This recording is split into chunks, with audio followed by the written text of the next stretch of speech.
বহুকাল আগের কথা। এক সওদাগর তার বিশাল জাহাজ করে কয়েক বছর যাবৎ অনেক দেশ ঘুরে ব্যবসা বাণিজ্য সেরে নিজের দেশের দিকে পাড়ি দিলেন। এতদিন পর বাড়ি ফেরার জন্য তিনি উন্মুখ হয়েছিলেন।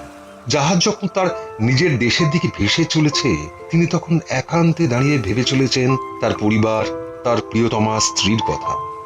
আহ, কতদিন পর নিজের দেশে ফিরছি। ঈশ্বরের কৃপায় এবারে ভালো ব্যবসা হয়েছে। সবার জন্য উপহার নিয়েছি, তবে সব থেকে মূল্যবান জিনিসটি এনেছি আমার প্রিয়তমার জন্য। তার হাতে উপহারটি দেওয়া না পর্যন্ত আমি যেন অপেক্ষা করতে পারছি না। আমি জানি এই উপহারটা পেয়ে সে কতটা খুশি হবে। তবে তাকে এটাও বলে দিতে হবে এই উপহারটা সে যেন খুব সাবধানে ব্যবহার করে।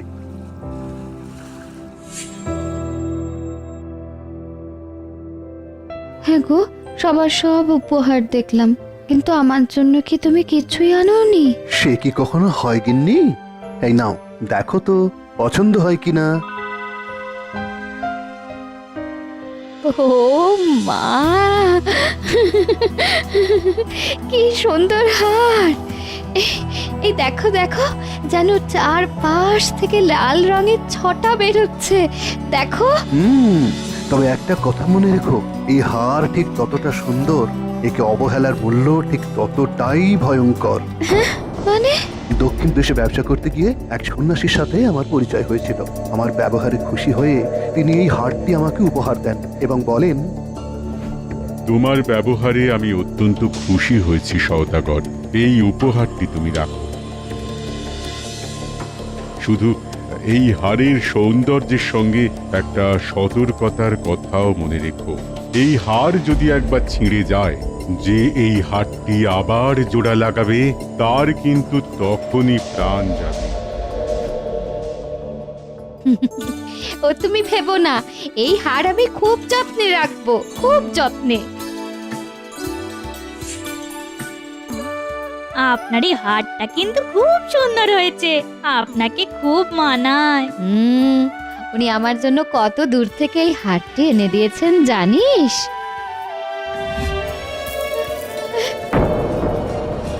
হায় হায় হায়, বুকুরি, এ কি সর্বনাশ করলি! ভুল হয়ে গেছে, আপনি কিছু চিন্তা করবেন না। এই হার আমি এক্ষুনি আবার নতুন করে গেঁথে দিচ্ছি। কখনো না, এই ভুল তুই করবি না। এই কাজ তো তুই যা তো এখান থেকে, যা।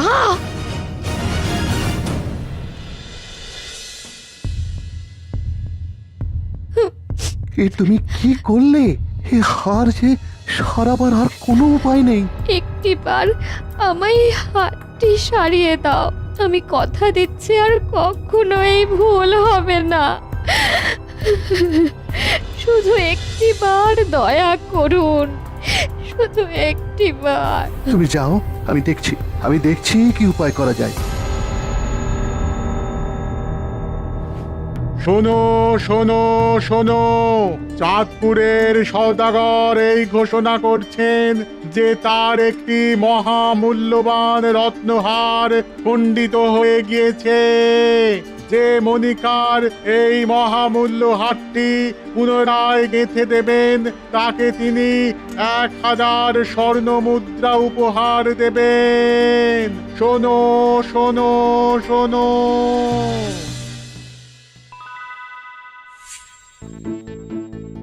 আপনারা সকলেই এই হারের বৃত্তান্ত শুনলেন।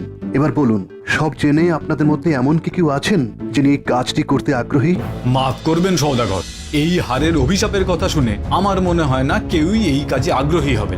এই চলো চলো তোমরা। হ্যাঁ হ্যাঁ চলো, কে করবে এমন কাজ? উপহারের লোভে প্রাণটা হারাবো নাকি? হ্যাঁ চলো চলো চলো, তাড়াতাড়ি চলো, তাড়াতাড়ি চলো।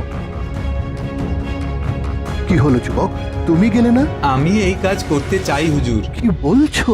এই অল্প বয়সে তোমার কি পরাণের মায়া নেই যুবক?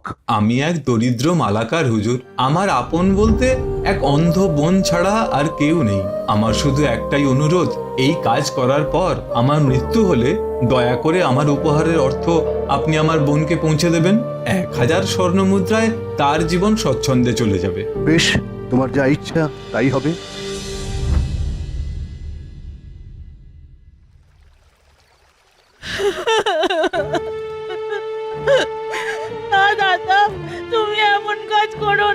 তুমি ছাড়া আমার যে কেউ নেই। তোর পাগলি, কাঁদছিস কেন? আমি তোকে বলছি আমার কিচ্ছু হবে না। যা, তুই এখন শুয়ে পড়, দেখে অনেক রাত হয়েছে।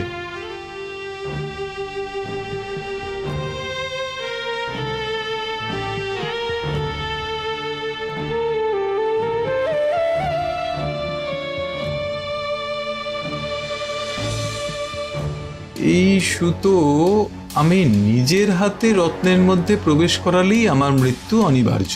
আমার বাঁচার একমাত্র উপায়, যদি কোনো উপায়ে এই সুতোটা নিজে নিজে এই রত্নগুলির মধ্যে প্রবেশ করে। কিন্তু কি করে?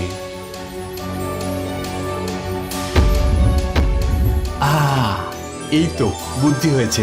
এই কাজ একমাত্র পিঁপড়েই পারে। এই প্রথমে এই সুতোর এক প্রান্ত এই মধুতে ডুবিয়ে নি, তারপর পাথরগুলোতেও মধু মাখিয়ে সারি করে সাজিয়ে রাখি। এবার এই সুতোর মুখটা রেখে দিই আমার প্রথম পাথরের সামনে, আর শেষ প্রান্তটা এইভাবে গোল করে রাখি। হয়েছে, এবার একটু অপেক্ষা করে দেখি কি হয়।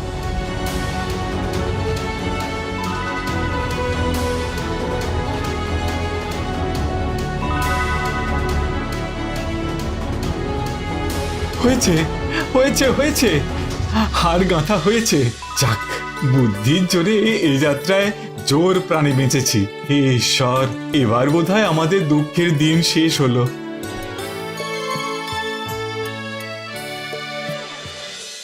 আমি বিশ্বাস করি না যুবক, সন্ন্যাসীর বাক্য মিথ্যা হতে পারে না। তোমার কথা শুনে প্রথমে তোমাকে একজন অতি ভালো মানুষ বলে ভেবেছিলাম, কিন্তু এখন মনে হচ্ছে তুমি একজন ঠগ।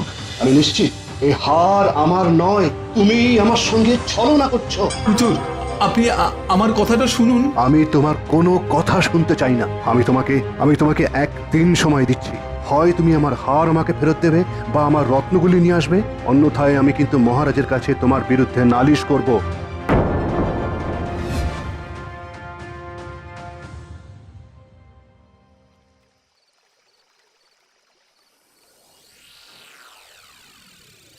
এ তো আচ্ছা মুশকিলে পড়লাম।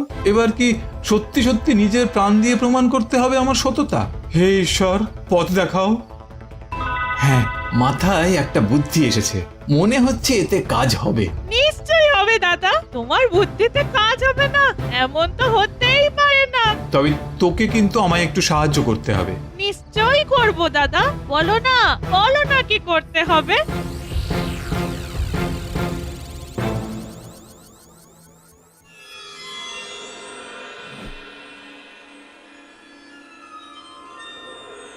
যা ভেবেছিলাম ঠিক তাই। নিশ্চয়ই ওই যুবক একজন ঠগ, না হলে আজ সে নিশ্চয়ই আসতো। না না, এমনও তো হতে পারে হার গাঁথা সম্পন্ন করে সে হয়তো সত্যিই মারা গেছে। ঘরে তো কেবল তার অন্ধ বোন, সে আমার মহল অব্দি কিভাবে ওই হার পৌঁছে দেবে? না, কাল সকালে নগরপালকে নিয়ে আমাকে একবার ওই যুবকের বাড়িতেই যেতে হবে।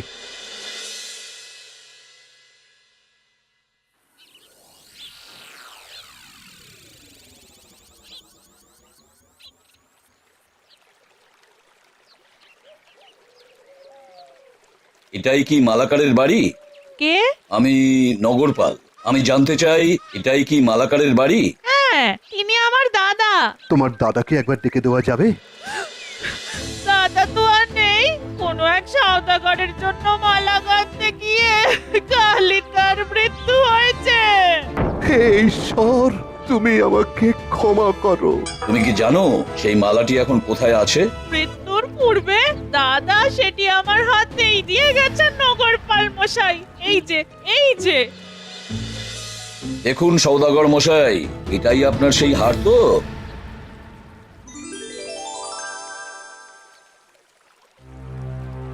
হ্যাঁ, এটাই আমার সেই হার। আপনি আরো একবার ওই হারটা ভালো করে দেখুন সওদাগর মশাই, সত্যি ওটা আপনার হার তো? হ্যাঁ, এটাই আমার সেই হার।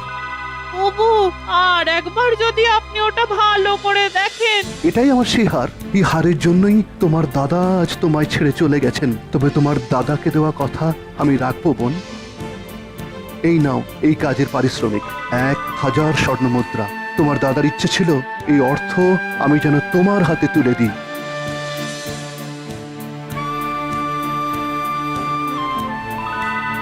মাফ করবেন সওদাগর মশাই, কিন্তু এ মোহর তো সোনার নয়। হে তুমি কি বলছো? ওটা সোনার মোহর। আমি অন্ধ বলে আমাকে এভাবে ঠকাতে পারবেন না, এটা সোনার নয়। তুমি কাকে কি বলছো মেয়ে? তুমি জানো উনি কে? উনি কখনো তোমায় ঠকাবেন না। কেন নগরপাল মশাই, উনি অর্থমান বলে? তুমি কি বলতে চাইছো বোন?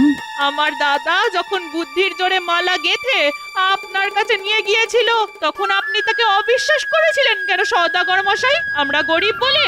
সেই একই মালা আজ আপনি হাতে নিয়ে দেখলেন আর নিশ্চিত হয়ে গেলেন ওটা আপনারই হার বলে। তার মুখের কথা বিশ্বাস হলো না বলে আজ তাকে জীবন দিয়ে প্রমাণ দিতে হলো। তুমি আমায় ক্ষমা করো বোন, আমি তোমার সাথে অন্যায় করেছি। আমিও আপনার থেকে ক্ষমা চাইছি সওদাগর মশাই, আমার এই সামান্য মিথ্যাচারিতার জন্য। আপনার চোখ থেকে অন্ধবিশ্বাসের পর্দাটা সরিয়ে ফেলার এছাড়া আমার আর কোনো উপায় ছিল না। তুমি জীবিত? হ্যাঁ, আর আপনার হারও আপনার হাতে সুরক্ষিত। কিন্তু কেমন করে সম্ভব হলো? আপনি তো সেদিন আমার কোনো কথাই শুনলেন না, আজ দয়া করে শুনুন।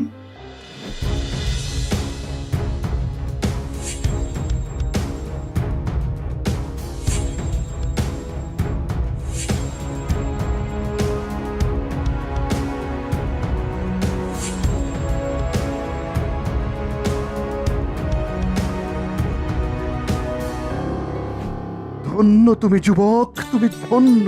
আমি আমার ভুলের জন্য আরো একবার তোমার কাছ থেকে ক্ষমা চাইছি, আর তোমার বুদ্ধির জন্য এই নাও এই পুরস্কার।